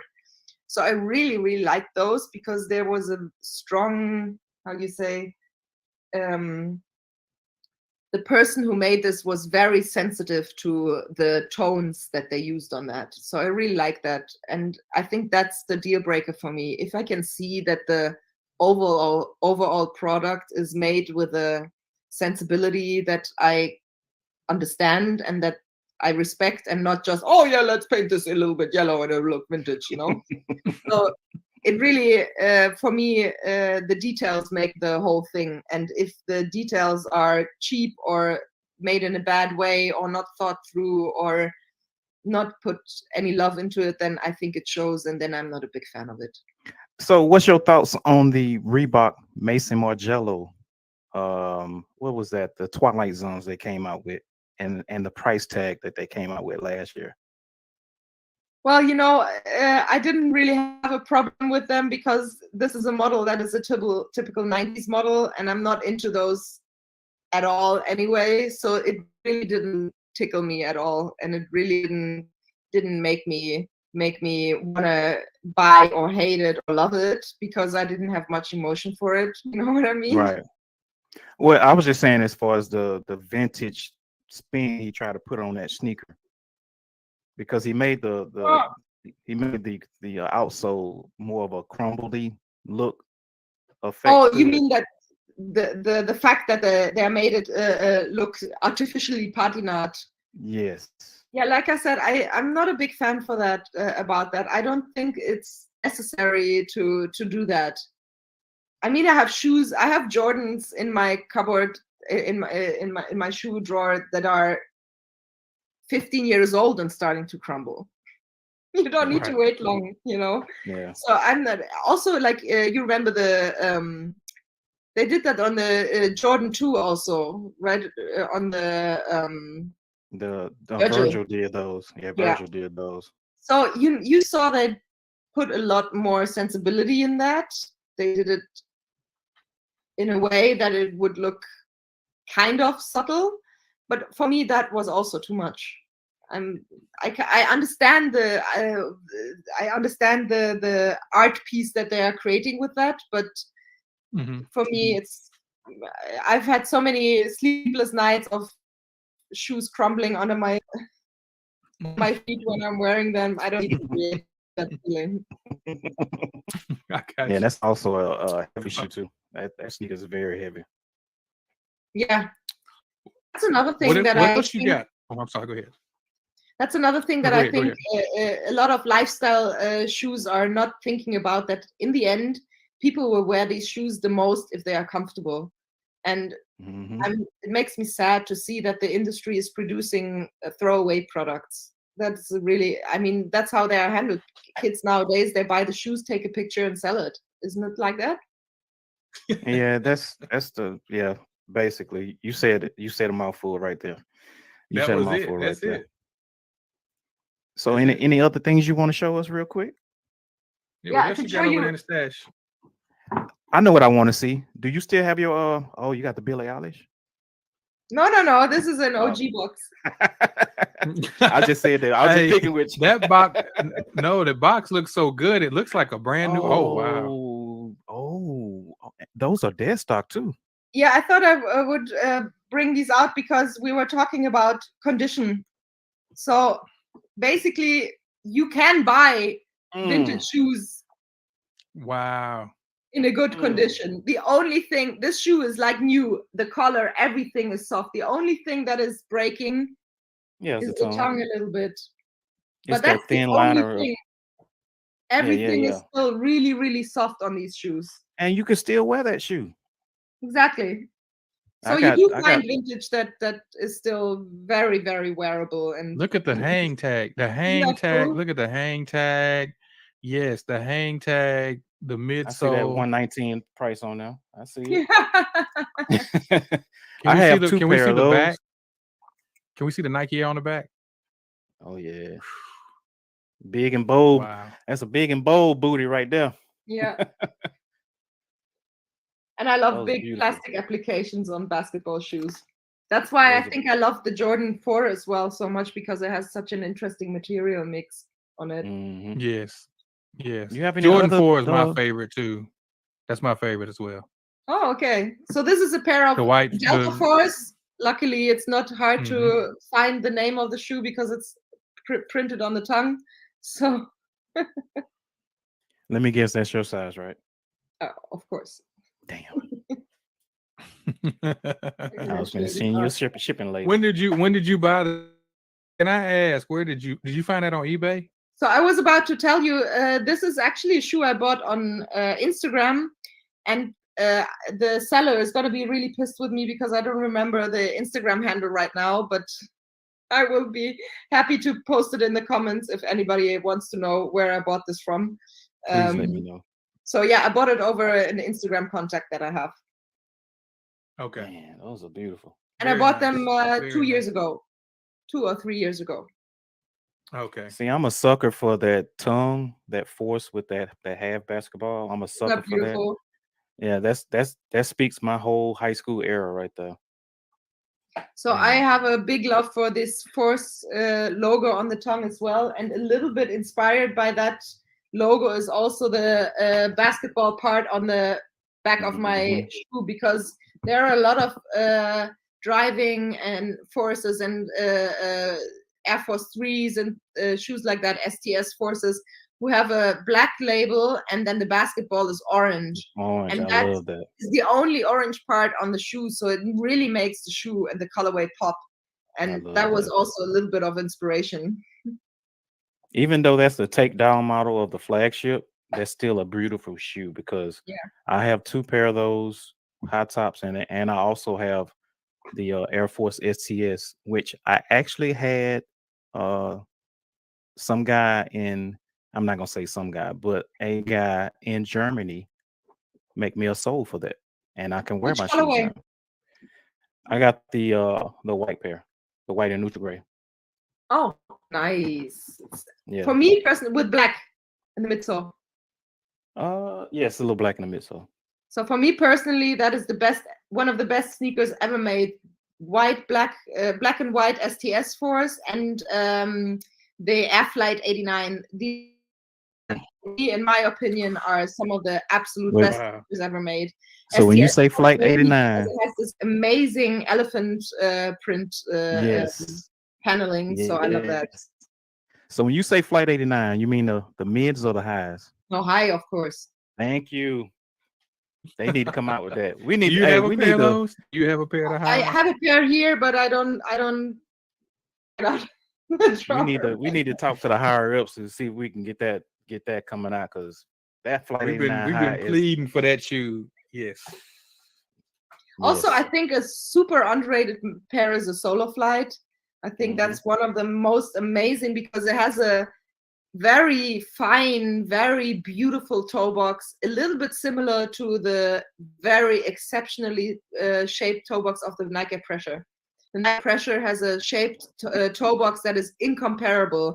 There's no, because it has no seams around it. It only has seams on the side. So to shape that toe box in the shape that it is incredible. So the Solo Flight has a little bit similar, how do you say this, fineness, how do you say, it's similarly finely shaped like the Nike Air Pressure, in my opinion. It's even finer than the Air Force 3 and the STS Forces. They also have nicely shaped toe boxes, but not quite so fine like the Solo Flight, in my opinion. And we talking about the That's Black's 1989 Gray Solo of the Flights, right? Pressure. Sorry? What'd you say? Go Hot? ahead, Black. No, I was telling No, I her was. that Pressure is your grail. That Pressure is his grail. Oh yeah. Really? I have the OG version. I have the OG and the retro. Yes, that's my Yeah, me grill. too. I have actually 2 pairs of the retro because I thought it was one of the best retros that Nike ever did, Ever made. My pair, I totally pair agree. is sitting right there behind me. Mine is sitting right there Ever behind me. I don't know if made. you can see. Yeah. I don't know if you can see it, but yeah. I didn't And in care my about that opinion, price tag or nothing. like you said, definitely one of the best retros Nike ever did. And what makes it so much better is that it was so underrated. Nobody thought about it. Nobody realized what an amazing pair of retros that is, with the plastic box and the sleeves and the pump, everything. They thought of everything. So the person who was responsible for the retro of the Nike Air Pressure, kudos, really, really big up. I mean, that was some very, very good retro work. I will add to what you're saying. Over here in the States, that shoe was $300 American retail. I think that was scared a lot of people away from that. But you have to go back and think, like, they went back to the furthest origins of that sneaker that they could. They included, like you said, the clear box that was a one-on-one match. You got the sleeve that goes over that box. Then you have the contents in the box, the Nike hang tag, the actual information booklet. I'm a sucker for when they do booklets with their sneakers back in the day. I'm a sucker for that. With the And then you have explosion foam. yes, the explosion foam, and then you got the shoulder strap. It was like it was a wrap for me. I didn't care how much that sneaker. I just needed it at that time. You know, I bought my second pair on eBay for I think $80.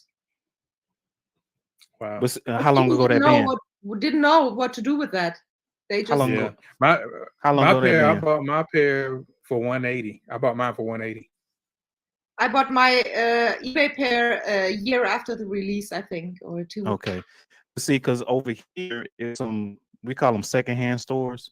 They were selling them for like $100, and I'm like, I should have jumped on it then, but I didn't think like, okay, I probably got time. They might go down a little bit. You know how we think when you try to bargain. Things flew off the shelves, and then people start reselling them or holding them, then reselling them for double what they actually retail for now. Is that So- now? Is that the case now? Yes, that's the case now. Okay. Yeah, they're going. because I think. I'm sorry. Go ahead. I didn't see people reselling these at all. And like you know, I haven't been on the resale market like looking at anything for a year now. We're trying to make you go that way, okay? We're trying to make you stick to your guns, you know. But I will get back to it as soon as I've moved my apartment and as soon as my finances are a little bit more in order. I will get back to it. I will get back to my real job. So I know you got some sneakers around you.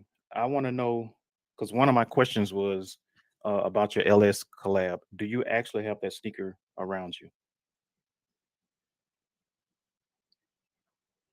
Yeah, see, this is when you need your assistant right now.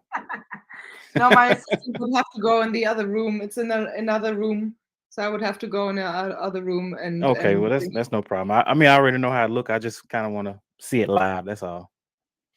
If you want to wait, I can go and get it.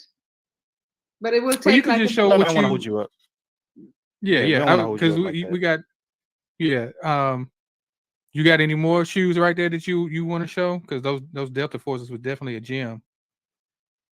So talking about shoes that crumble underneath your feet, this is actually a pair that I wore, and while I wore it, it crumbled underneath my feet. This is Nike AirTech Challenge, but it's a special colorway because this is not the most general colorway. And I was wearing these probably 2012 or 13 to a Soul Mart, which is the first sneaker convention that existed. Actually, Hikmet was the one who invented sneaker conventions, so Soul Mart was the first sneaker convention, long before SneakerCon and all these other conventions that exist nowadays. And I was wearing these, and as soon as I walked up the stairs with them, I heard flap, flap, flap, flap, and all the first cracks. I bet you was like, that's so the that's story the behind it. that's the woman's colorway, right? It is signed as a men's, Okay, so it's just a different colorway, but the sizing is men's. okay. Okay. Yeah, Very nice. so that's the Tech Challenge 2 that I wanted to. I think show Nike you. need to dive into the Tech Challenge line. Period. Except just bringing out the Tech Challenge 2s all the time. Oh yeah, you mean the hot lava, the Tech Challenge number 2. Mm. Yeah, I think they should dive into like the Pro Challenge to go, to kind of bring his whole lineage out, not just always bring out the Tech Challenge 2s in the hot lava colorway. But the Tech Challenges, that the retro of the pair that I showed you just now, they were horrible. I mean, the shape, I have all the retros of it, but the shape was terrible on them. Yeah, I got both. I got both of them.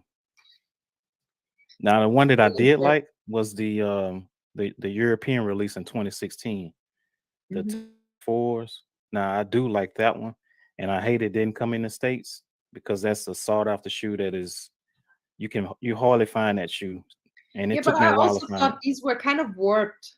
in my opinion. I mean, it was nice that they put them back out, but when you wear them, I don't know, maybe it's also more in small sizes, because sometimes, you know, depending on the size, if you have a smaller size and it's a very, how do you say, not a fine shoe, then it looks kind of warped in a small size sometimes. But Right.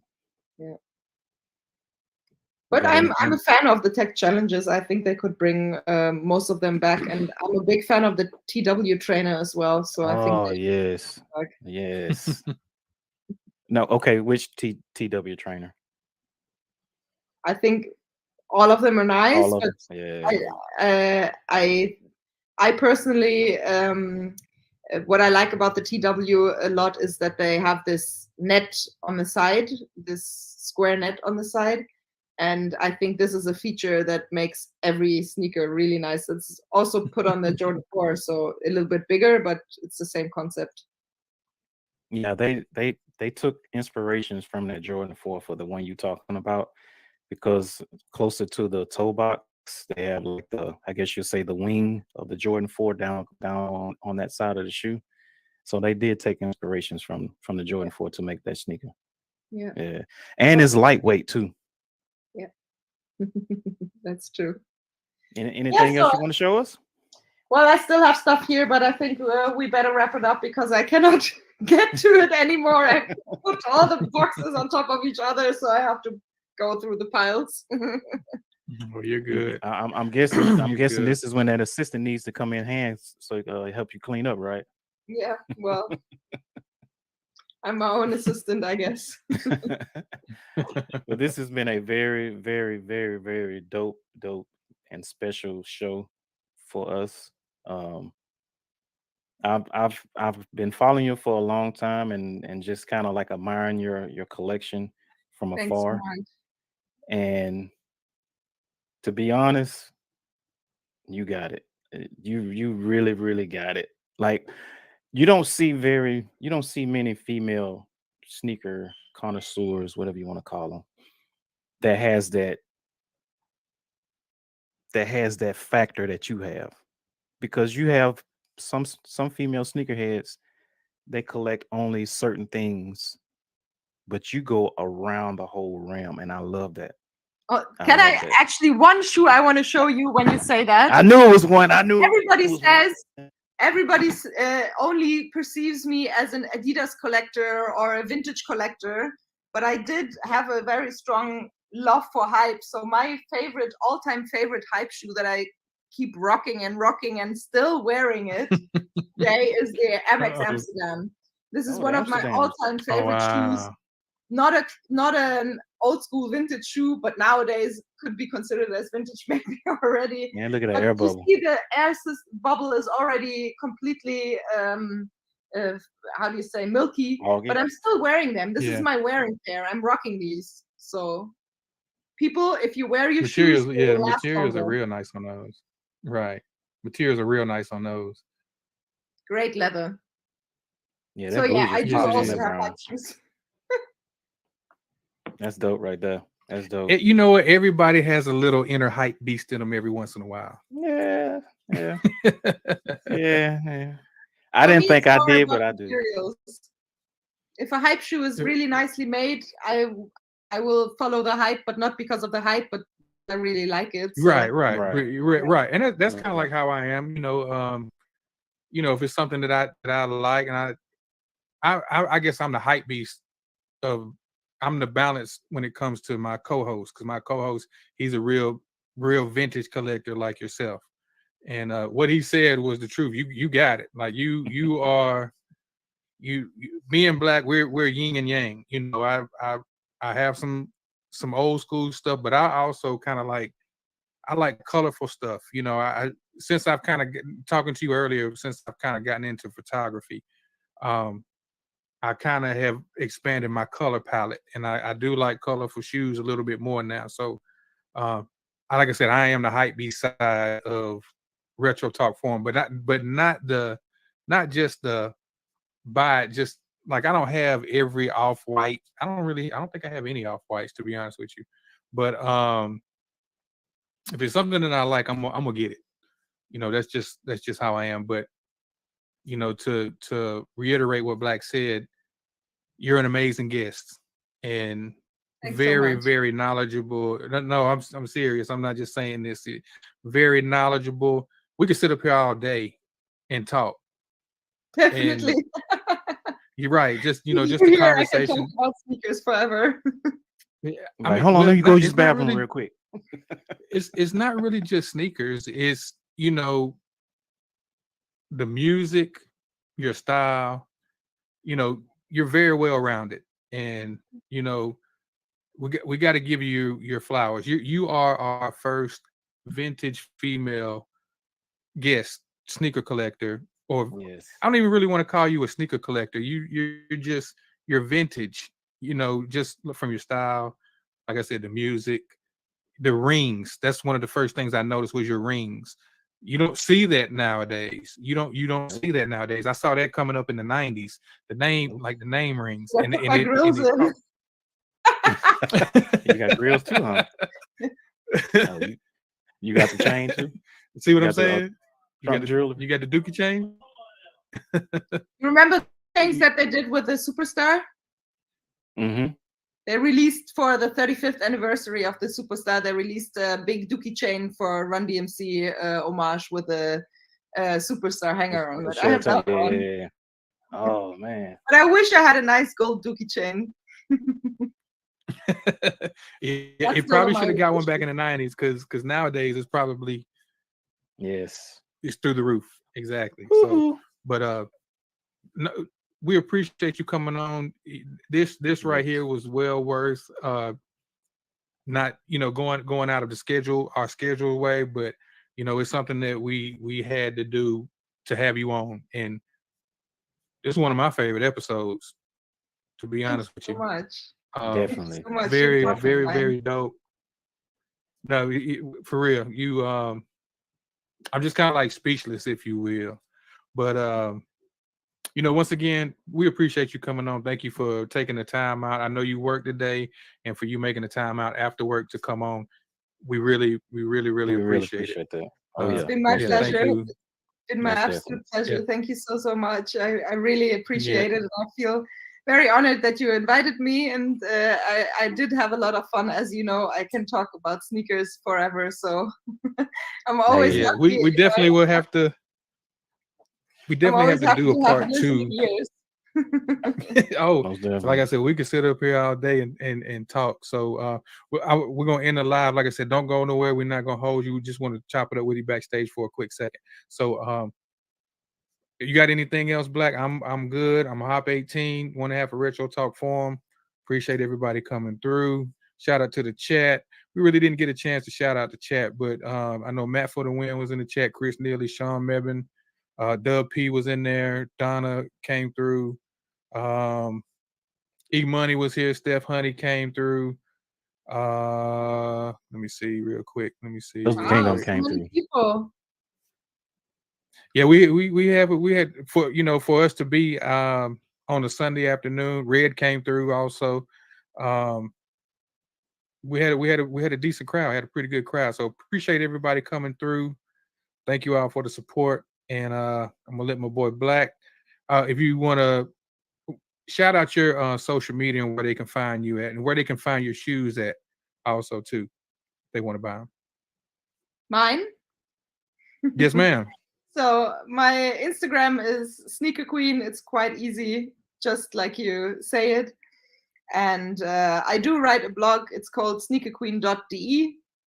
If you want to find out a little bit more about social cultural background of sneakers and all my other passions and interests, you can browse there a little bit.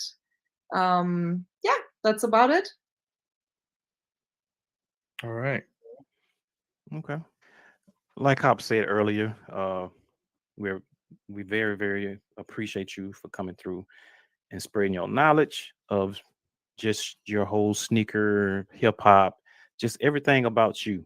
We appreciate you for coming through and just spreading it to the masses.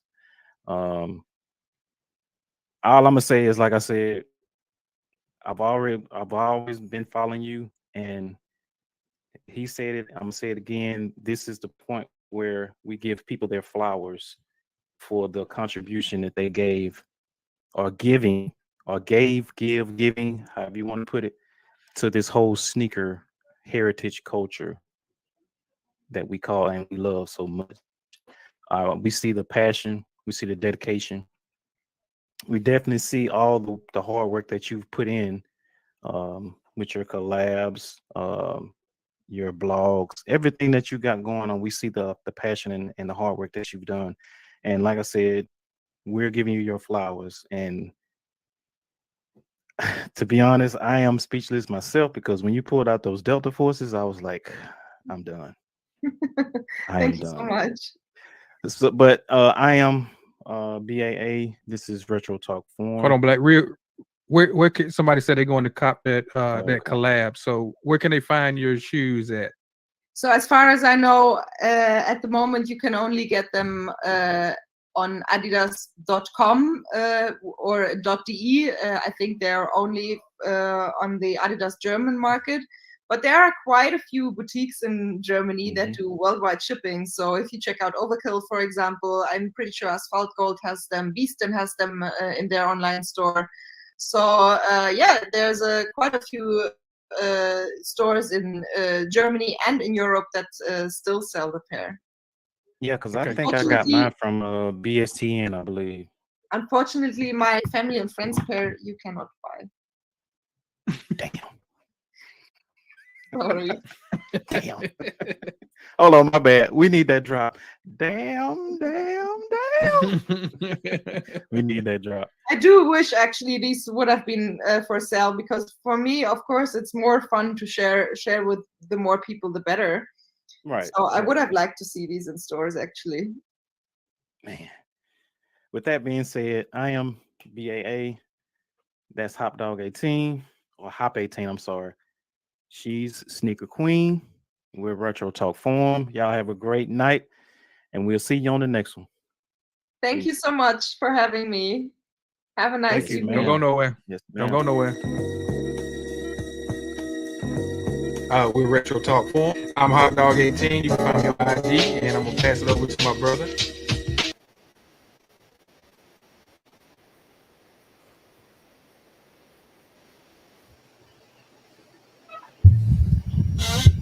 Salute to everybody, man, for coming through, man. Just wanted to re-show this episode. It was a dope episode with Sneakerqueen. So, man, appreciate everyone that came through this evening, man. Once again, Hop 18. Shout out to my bro Black. And we out.